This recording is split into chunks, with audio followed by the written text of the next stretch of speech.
তফসিল কেন পিছিয়ে গেল বুঝলাম না। নির্বাচনের তফসিল ডিসেম্বরের প্রথম সপ্তাহে ঘোষণা করার কথা। এখন যে স্ক্রল আসছে তাতে দেখা যাচ্ছে যে নির্বাচন কমিশন বলছে যে তফসিল ঘোষণা ডিসেম্বরের দ্বিতীয় সপ্তাহে চলে যেতে পারে।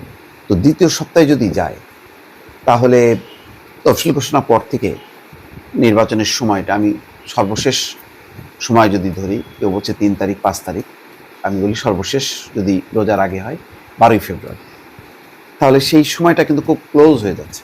কী কারণে আগের অবস্থান থেকে সরে আসছে নির্বাচন কমিশন বুঝলাম না। কেন প্রথম সপ্তাহে না?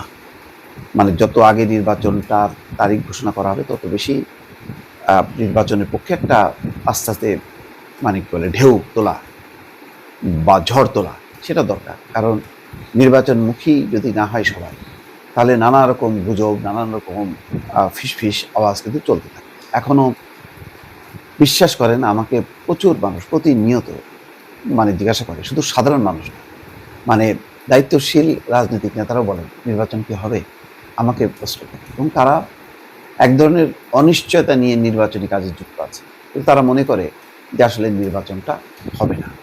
মানে যেই কথা বলা হয়েছে যে রোজার আগে, সেটা হবে না। অর্থাৎ প্রথমার্ধে, ফেব্রুয়ারির প্রথমার্ধের নির্বাচন সেটা হবে। কবে হবে সেটাও তারা বলতে পারে না। কেন? বলে যে না, অনেক ঝামেলা হবে, অনেক পরিস্থিতি তৈরি হবে। সেটা আভ্যন্তরীণভাবে হতে পারে, আবার ভারত বা পশ্চিমা দেশগুলোর কারণে হতে পারে। আওয়ামী লীগ একটা ফ্যাক্টর, ভারত একটা ফ্যাক্টর, পশ্চিমা দেশগুলো একটা ফ্যাক্টর, আভ্যন্তরীণভাবে যারা মনে করে যে না তারা নির্বাচনে জিতবে না তারা একটা ফ্যাক্টর। সবগুলো ফ্যাক্টর এমন একটা পরিস্থিতি তৈরি হবে যে নির্বাচন হবে। এই কথাগুলো কিন্তু আলোচনা চলে, যদিও মুখে সবাই বলে যে নির্বাচন হবে।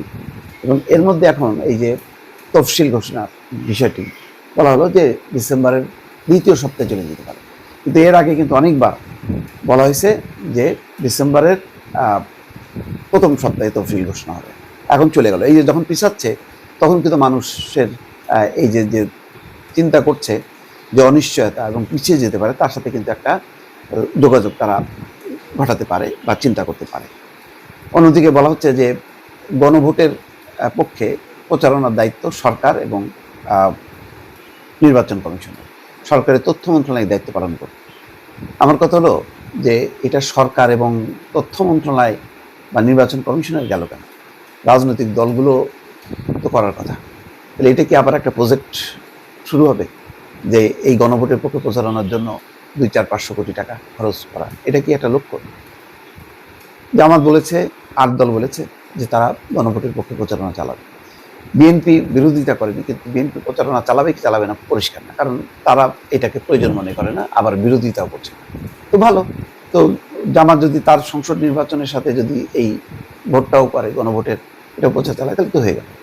এটার জন্য আলাদা এই যে যখনই বলে সরকার নির্বাচন কমিশন চালাবে, তথ্য মন্ত্রণালয় চালাবে, তখনই আমার কাছে মনে হয় এইটা তো আর একটা মানে কোনো মহলকে বলা হয় যে বাজেট তৈরি করো, আর এগুলির জন্য রেডি থাকে অনেকে যে আমরা এই করবো সেই করবো, মানে ১০ টাকার খরচের জিনিসটা ১০,০০০ টাকা করে একটা খাওয়ানোর চেষ্টা করে। আর এই সময় নির্বাচন কমিশনের কাছে বাজেট থাকে, তথ্য মন্ত্রণালয়ের বাজেট থাকে, সেগুলো হয়। তো সেটা যাতে না হয়, এমনিতেই আমি আবারও বলি গণভোটের ব্যাপারে একেবারেই একটা অপ্রয়োজনীয় জিনিস, যেটা রাজনৈতিক দলগুলো সমাধান করে দিতে পারত। যেহেতু প্রধান রাজনৈতিক দল বিএনপি চায় না, সুতরাং এই গণভোটটা অপ্রাসঙ্গিক হয়ে গেছে। তারপরে এটাকে জিয়ায় রাখা হচ্ছে একটা জটিলতা তৈরি করার জন্য।